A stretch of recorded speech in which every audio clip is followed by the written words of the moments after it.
How's it going, beautiful people? This is your host, Lou Bloom, and this is number 2 episode of Not So Good Advice. I know what you're thinking. My hair, phenomenal. Thank you ahead of time. That's all I gotta say about that.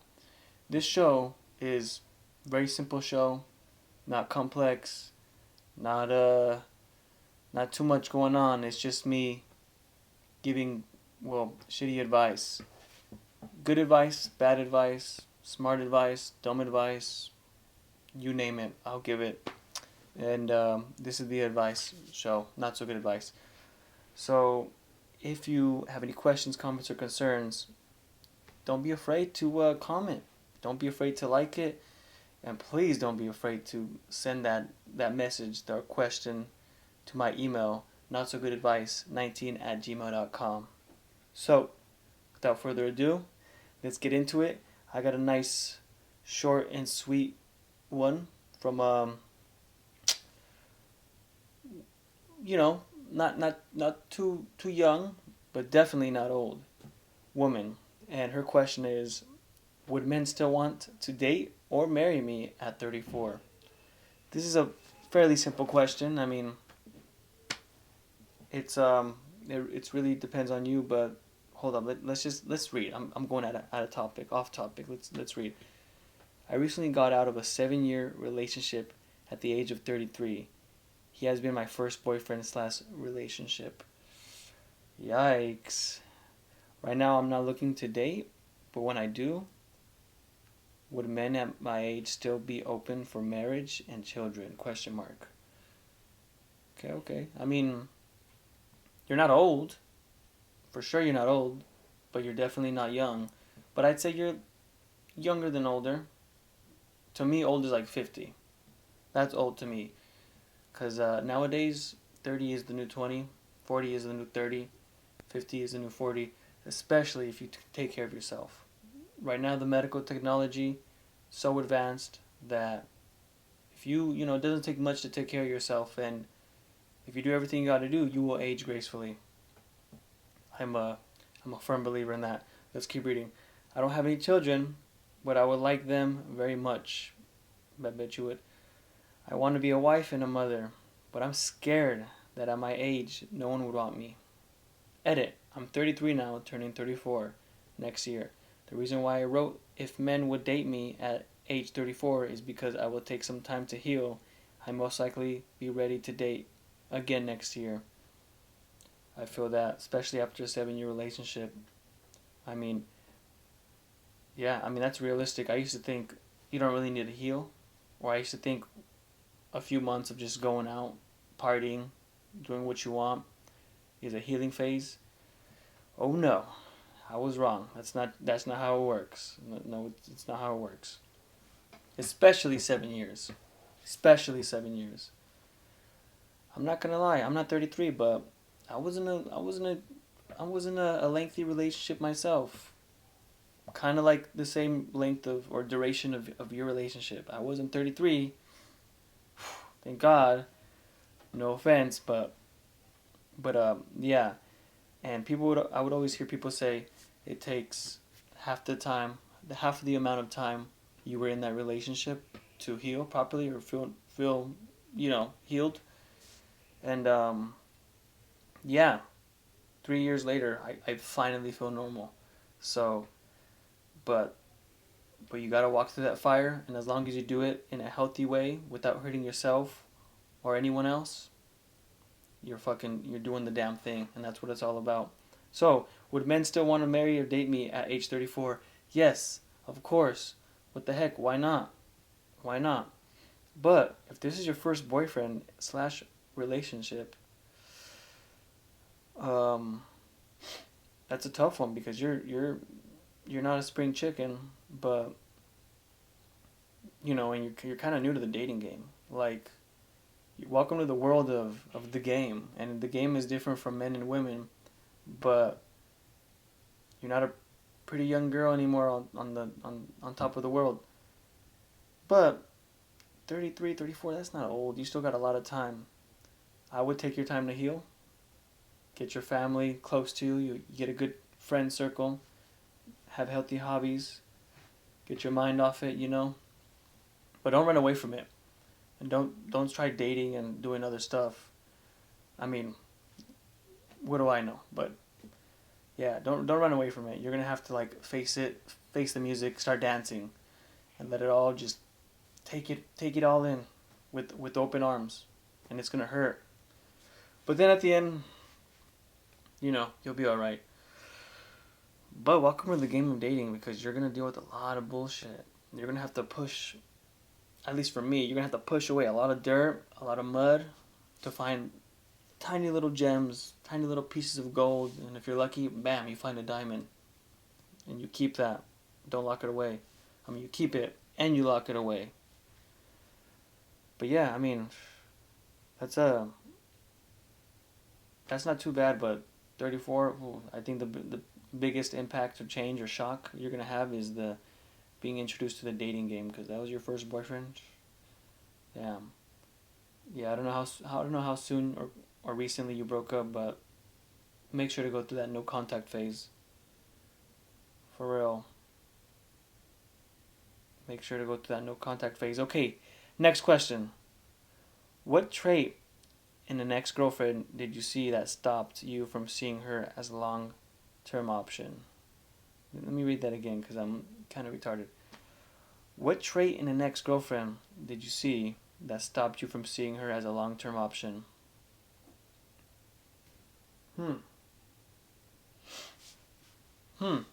I mean, I don't have a lot of ex-girlfriends. I only have like 2, maybe 3. But a trait that I saw that I stopped seeing her as a long-term option. Honestly, I mean, I don't think there was no trait because if I get in a relationship more serious with someone, then that means I'm already past the trait game. I see you as a serious option. But I definitely went on little dates with women and they scared me. They spooked me, or they did something where I was like, yeah, this isn't going to work. So one of those is how comfortable she is in front of you. How comfortable she is with you. So I went on one date with this chick, and it was cool. We went out to eat. Everything was cool. Oh, she was gorgeous too. I actually wish I could hit her up again, but nah, she's crazy. And I lost the number. But everything was cool.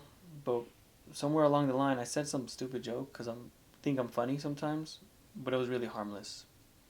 And she didn't like that, and she started like cussing at me, and she started arguing with me, and she tried to get out of my car, and like she like slammed the door, like crazy stuff like that. And I remember like all this was going on, looking at her, exit the door, slam the door, walk across my vehicle, walk towards her car, and the whole time I was just thinking, damn, I met this bitch today. She was treating me like that, and she doesn't even know me. So how would she treat me if she was comfortable? That's one thing that would spook me a lot with women, is I would date them, and they would kind of be mean or rude or act like a bitch to me. Or other people. And I'd be like, damn, like, you don't even know me? How are you going to treat me like if you do feel comfortable in front of me? That's a big thing that I would look at a girl and be like, no, you're not a long-term relationship. You're not then serious I could be with. Another thing is, here's the thing though. I'm very quick to chop that shit off. If I don't see anything or if you do something, I'm very quick. Another thing would be like, messing around, like just playing stupid games. And you know what games I'm talking about. Lying, cheating, just beating around the bush, just not being a mature adult. Because I'm such a mature adult. Not really, but yeah. I mean, that's kind of a weird question. I hope I answered that one. Okay. But let's keep going to the next one. Okay, that's a little long one. Okay, I'm trying to find one that's shorter, not too long. Okay, here's one. Do men feel awful when their ex moves on quickly? Oh, shit. Schnauzer. This is a good one. Hello, everyone. I have a question that I'd like to ask respectfully. For men who have recently gone through a breakup, is it common to feel hurt or upset when you see your ex move on quickly? Could this experience sometimes feel emotionally overwhelming or even traumatic? Ooh, that's a good one. I like that one. Hmm. Let me read that one again. That's really good. Do men feel awful when their ex moves on? So I don't have like a lot of experience with women, but I don't have a little bit either. Um, what I experienced or what I seen my relationships, other people's relationships, is if there wasn't so a crazy dramatic breakup because of cheating or abusiveness or something like that, or maybe it was.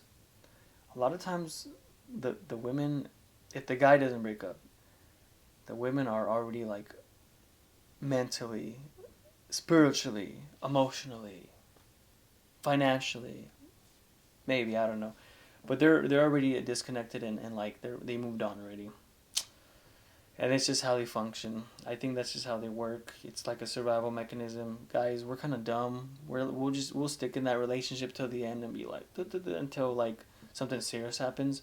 Girls, they'll see ahead of time and be like, I don't like it. I'm not feeling it, and they'll just move on. But but I think it's kind of rare that a woman or lady moves on and just is single for a while. I think that's kind of rare. I mean, I don't see it too much. What I usually see, especially if she's a pretty girl, is because if she's a girl, a young girl, regardless, guys are always trying to holler at them. They're always trying to get at them, talk to them, be the Mr. Nice Guy, and just weasel their way in there between you guys. It's just the truth. And usually they got all these options, all these people hollering at them all the time when they're in a relationship, when they're not in one. It's so easy to just, whoa, this guy just happens to be here. Whoa, look at that. And they go to that guy, the next best choice, next best option. So usually they do like to, and I'm gonna use the term that not a lot of people like, monkey branch, grabs on one, swings on the next, grabs it, and then is like, later, on to the next. They be doing that. They be doing that. Okay? Don't act like you don't. Don't act like they don't. Don't act like we don't. Ooh. Ooh. But yeah, so for the question, do you feel awful when your ex moves on quickly? Yeah. Yeah, you do. I mean, you do feel bad. Especially when when the breakup wasn't like a toxic breakup. It was kind of like mutual, and it was kind of like just, oh baby, we shouldn't be together. Oh, I know, I wish this love can last. Oh, we just have to split up. Oh yeah, and you guys split up. That's the sad one, and it's harder to like break up. But I think women go through the breakup way earlier before men. They just know it's gonna happen. There's a lot of lotto no no lotto. There's a lot of foreshadowing that they do that you probably do too, and you just didn't notice it. There's a lot of foreshadowing. Look for that shit. There's a lot of foreshadowing. There's signs. There's signs that it happened or it's gonna happen. So don't pick up on those signs. But yeah, when they move on quickly, it sucks. I mean, I'm sure for the boyfriends too, the guys who move on quickly, a girl sees that, she's like, oh, what the fuck, like, you feel like you're not worth it. You feel like you're not worthy. You feel like you're not shit. You feel like you're a bad person. You feel like no one's gonna want to be with you. But that's not the case. That's just the breakup. Do what you gotta do, and everything comes back together. And then you start laughing and smiling, and hopefully you got a good community, and you start to see like, hey, like it's gonna be all right. Like it's not, like it's just life. A lot of times you put people on this pedestal. Women do that to men do that to women.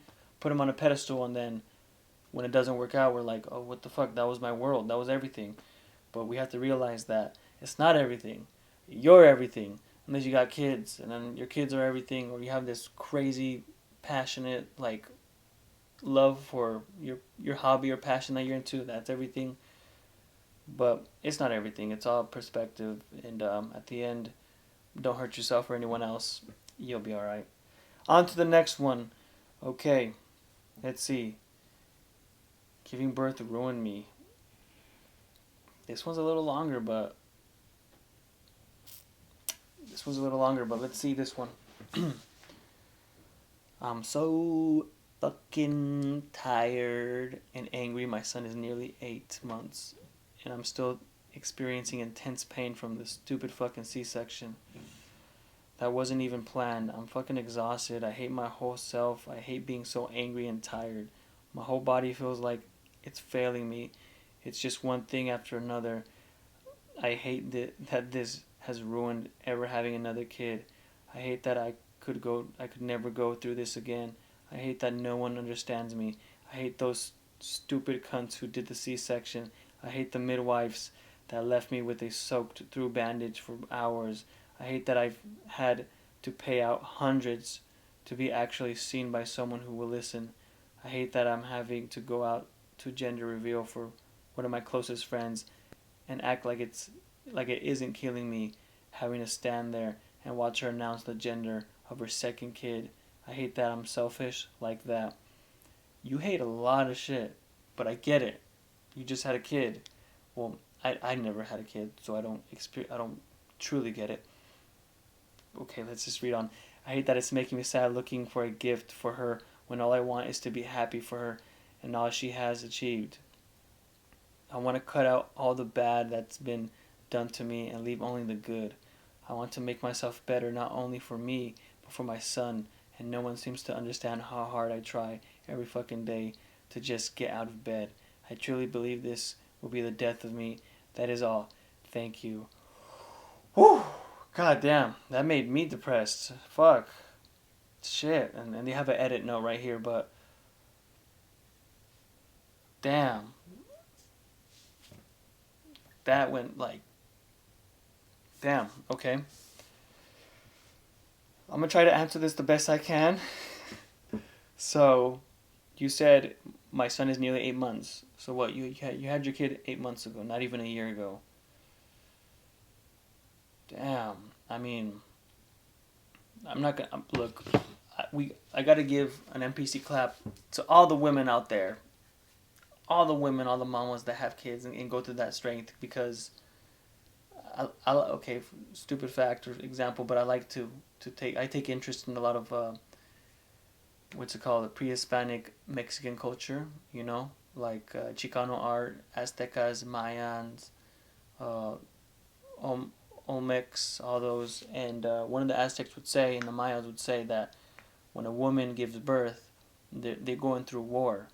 So they had warriors go through war, fighting in battle. Well, women were actually warriors too, and they would go through war when they had kids during that birth. And I think that's 100% true. That they do go to war, and that's something that us men will never understand. That's a tough battle that we can like try to understand, but we'll never understand. So all I could do is give you the salute and the NPC clap.